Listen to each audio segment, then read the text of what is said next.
My girlfriend whispered, don't freak, my ex is staying over, just friends. I replied, sure. Then I booked a hotel, emailed the HOA about overnight guests, and requested door camera footage. When the board copied her on the violation notice, she finally messaged, wait, can we talk? I, 31 male, own a condo in one of those communities with an HOA that actually takes their rules seriously. Been living there for 4 years. My girlfriend Desiree, 29, moved in about 8 months ago. We'd been dating for a year and a half total. Seemed like the logical next step. Quick context. I bought this place myself, saved for 5 years for the down payment. It's nothing fancy. 2-bedroom, decent kitchen, small balcony, but it's mine. Desiree pays me $600 a month to cover utilities and groceries. Way below market rate, but I figured we were building something together. 2 weeks ago, Friday night, we're watching some show about tiny houses when her phone buzzes. She glances at it and her whole demeanor shifts. So, don't freak out, she starts. Already a great beginning, right? My ex Garrett is in town for the weekend. His hotel fell through, some convention overbooked everything. He needs a place to crash. I pause the show. Your ex wants to stay here? Just for 2 nights. He'll sleep on the couch. We're totally just friends now. Been broken up for like 3 years. The ex you dated for 5 years? That Garrett? She rolls her eyes. God, you're being so insecure. Yes, that Garrett. It's not a big deal. We're adults. Here's what she didn't know. Last month, my buddy Terrence, who lives 2 buildings over, mentioned seeing Desiree having lunch with some guy. Tall, beard, drove a white Tesla. Terrence thought it was her brother. She doesn't have a brother. When I casually asked her about her day that evening, she said she'd been in back-to-back Zoom meetings. So when she springs this Garrett situation on me, my spidey senses are already tingling. Sure, I said, no problem. She blinked. Really? Yeah, you're right. We're all adults here. She kissed me on the cheek. You're the best. He'll be here tomorrow afternoon. That night, while she was asleep, I did 3 things. 1, booked myself a hotel room for the weekend. 2, logged into our HOA portal and refreshed myself on the guest policy. 3, checked our door camera footage from the past month. The HOA rules are crystal clear. Overnight guests staying more than 48 hours require registration. Unregistered guests are subject to a $500 fine per night. More importantly, there's a morality clause about maintaining the reputation and family-friendly environment of the community. The door camera footage? Oh boy. 3 weeks ago, Tuesday afternoon, Desiree leaving with someone matching Garrett's description. Him putting his hand on her lower back as they walked to the white Tesla. They were gone for 3 hours. Update 1, Saturday came around. I packed a bag while Desiree was at her Pure Barre class. She texts me at noon. Garrett's here. Come home soon so you guys can meet properly. Me, grabbed overtime at work. Be back late. On a Saturday? Me, big project deadline. You know how it is. Her, K whatever. I check into my hotel, order room service, and pull up my laptop. The door camera app shows Garrett arriving at 12:30 p.m. with not 1, not 2, but 3 bags. My man's not crashing for a weekend, he's moving in. They disappear inside. I switched to the hallway camera. Yeah, the HOA has those too for security. They don't emerge until 6 p.m. when they walk to the parking garage together. Interesting behavior for just friends. That's when I execute phase 2. I email the HOA board. Subject line, concern about unregistered guest in Unit 4B. Dear board members, I'm writing to report an unregistered overnight guest in Unit 4B. As the owner, I was not consulted about this extended stay. I've attached screenshots from the building security footage showing the guest arriving with multiple bags, suggesting a stay exceeding the 48-hour grace period. As per Regulation 7.3.2, I'm requesting the board investigate this violation. Regards, Unit 4B owner. Now here's the beautiful thing about our HOA board. The president, Dolores, is a 68-year-old retired prosecutor who treats HOA violations like federal crimes. She responded within an hour. We take these matters very seriously. An inspection will occur Monday morning at 9 a.m. All parties will be notified. All parties, meaning they'd CC Desiree on the notice. Sunday afternoon, I'm chilling in my hotel room when my phone explodes. Desiree, WTF is this email? An HOA violation?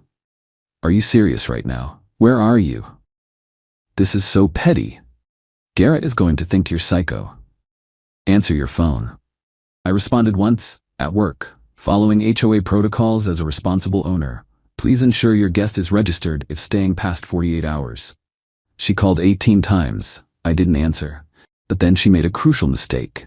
She posted on her Instagram story, "When your insecure boyfriend tries to control who you can be friends with. Toxic red flag." Except she forgot that my cousin Naya follows her. Naya screenshotted the next story, posted an hour later. Desiree and Garrett, wine glasses in hand, on my balcony. Caption, "Real ones don't judge your choices." Update 2 Monday morning came fast. I took a personal day and arrived at my condo at 8:55 a.m. Desiree was in the kitchen glaring at me. "Where the hell have you been?" "Hotel. Didn't want to impose on your time with your friend." Garrett emerged from my bedroom. Not the couch. My bedroom. Shirtless. "You must be the boyfriend," he said, extending his hand like we're about to have a civil conversation. I didn't shake it. "I'm the owner. You're in my bedroom." Desiree said it was okay since you weren't using it. Before I could respond, the doorbell rang. Dolores and 2 other board members, clipboard in hand. "Mr. Name, Miss Desiree. We're here about the unregistered guest." Desiree tried to charm them. "This is such a misunderstanding. This is just my friend Garrett. He's only here for the weekend." Dolores pulled out her iPad. Security footage shows he arrived Saturday at 12:30 p.m. with 3 bags. It's now Monday. That exceeds 48 hours. But additionally, we've received a complaint about inappropriate behavior on the balcony. She showed them Naya's screenshot. Garrett stepped forward. "This is ridiculous. I'm just visiting a friend." Dolores turned to him. "Sir, are you listed on the lease?" "No, but are you registered as an overnight guest?" "We didn't think." "Then you're trespassing. You have 1 hour to vacate or will involve law enforcement." Desiree's face went nuclear. "You can't be serious. The fine is $500 per night, starting from Saturday. That's $1,500 total. It will be added to the unit's HOA account." She spun on me. "You're gonna pay that?" "Actually," I said, pulling out my phone, "according to our written agreement, you're responsible for any fines incurred due to your guests." I showed Dolores the text thread from when Desiree moved in, where she agreed to this exact term. Dolores noted it on her clipboard. "Miss Desiree, you'll receive an invoice within 48 hours. Garrett was already packing." "This is insane, Des. You said he was cool with it." "He said he was." "No," I corrected. I said, "Sure, no problem." "I never said he could stay here. I assumed you'd handle it responsibly." The board left. Garrett left, which left just Desiree and me. "You're a piece of work," she spat. "You humiliated me. You lied to me. Multiple times." "He wasn't sleeping on the couch, was he?" She crossed her arms. "We didn't do anything." "That's not the point and you know it." "God, you're so threatened by him. He's successful, confident, doesn't live by some stupid HOA rules. Then maybe you should go stay with him." "Maybe I will." She started packing, throwing stuff in bags, making a big production of it. Then she stops. "Wait, if I leave, how am I supposed to pay the fine?" "That sounds like a you problem. I don't have $1,500. Should have thought about that before you moved your ex into my bedroom." She tried tears next. "Baby, please, I'm sorry. I didn't think you'd react like this." "You didn't think at all." Update 3 Tuesday night. Desiree was still there. She'd been sleeping on the couch, giving me the silent treatment. I'd been staying in my bedroom with the door locked. Wednesday morning, she tries a different approach, makes breakfast, acts sweet. "Can we please just talk about this like adults?" "Sure. When are you planning to move out?" Her face falls. "You're seriously kicking me out over one mistake?" "One mistake? Should I pull up the door camera footage from the past month? Show you all the times Garrett's Tesla was in visitor parking?" She went pale. "You've been spying on me?" "It's my door camera. On my condo." That's invasive." "What's invasive is moving your ex into my home without permission." She slammed her coffee mug down. "Fine. You want to play hardball? I want my rent back. All 8 months of it." I actually laughed. "Your rent? You mean your contribution to utilities and groceries?"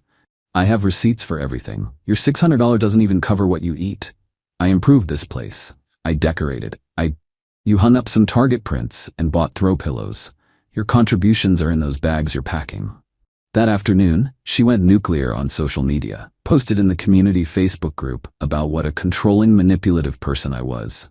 How I used HOA rules to abuse her. Dolores commented, per HOA guidelines, we cannot discuss specific violations. However, all residents and guests are expected to follow community rules, which are clearly posted on our website. Plot twist.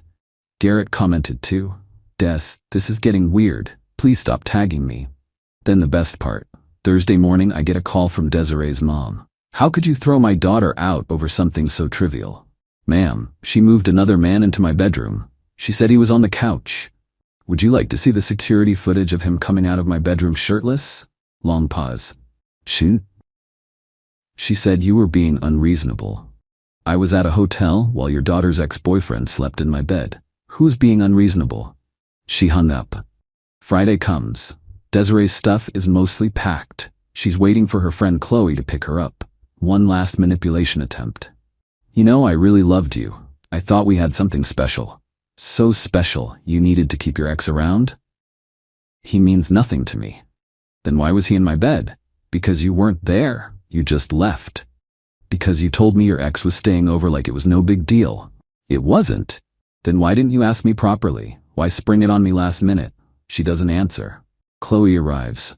As they're loading her car, Garrett texts me. Yeah, he got my number from Desiree's phone. Bro, just so you know, nothing happened. But also, she's been texting me for months. Thought you should know. I forwarded the text to Desiree. Looks like Garrett disagrees about nothing happening. Her response? You turned him against me too. You're toxic. Final update. It's been a week since Desiree moved out. Here's the aftermath. She never paid the HOA fine. I had to cover it since it's attached to my unit, but I took her to small claims court. Judge looked at the evidence, the lease agreement where she agreed to cover guest-related fines, the HOA notification, the security footage, and ruled in my favor. $1,500 plus court fees. She posted one more Instagram rant about the injustice of it all. Garrett commented, Des, please stop. This is embarrassing. She deleted her account the next day. Her mom called me again, apologizing. Apparently, Desiree finally admitted she'd been reconnecting with Garrett for months and thought she could ease him back into her life without anyone noticing. The HOA board sent me a formal letter thanking me for maintaining community standards. Dolores added a handwritten note. Sorry you had to go through that. The next worthy young lady will be lucky to have such a responsible neighbor. Plot twist finale. Garrett reached out again last night. Sent me screenshots of texts from Desiree from the past 3 months. She'd been telling him I was probably cheating and emotionally distant, that she was only with me for the free housing until they could figure things out. One text stood out, dated 2 weeks before the incident. Just stay over. He's too passive to do anything about it. Trust me, I know how to handle him. I forwarded those to my lawyer handling the small claims case, just in case she tries to appeal. Yesterday, I ran into Terrence at the gym. He laughed and said, Dude, the whole building knows what went down. Dolores has been using it as an example in the HOA newsletter about why we have guest policies. I'm sitting in my bedroom, in my condo, gaming setup restored, meal prepping in peace. No dramatic Instagram stories, no surprise friends staying over, no one telling me I'm insecure for having boundaries. The $1,500 fine was actually worth it. Not because of the money, but because it exposed exactly who Desiree was. She thought I was too passive to stand up for myself. She thought she could move her ex into my home and I'd just deal with it. She thought wrong. The best part? She's currently staying with Chloe, whose boyfriend apparently isn't happy about it. Garrett blocked her after she showed up at his hotel to talk. Her mom is disappointed in her choices. And me? I changed the locks, deep cleaned everything, and bought a new mattress, because there's no way I'm sleeping where Garrett was. My buddies think I went overboard with the HOA complaint. Maybe I did. But you know what? Sometimes when someone thinks you're a doormat, you need to show them you're actually a homeowner who knows his rights and has a really good security system. She whispered, Don't freak, thinking I'd make a scene and look like the jealous boyfriend. Instead, I stayed calm, documented everything, and let the HOA do what HOAs do best, enforce ridiculous rules that suddenly don't seem so ridiculous when they work in your favor. Edit, Since some of you asked, yes, I kept all the security footage and screenshots. My lawyer says they're gold if she tries anything else. Also, Dolores invited me to join the HOA board. I'm actually considering it. Turns out I have a knack for enforcement.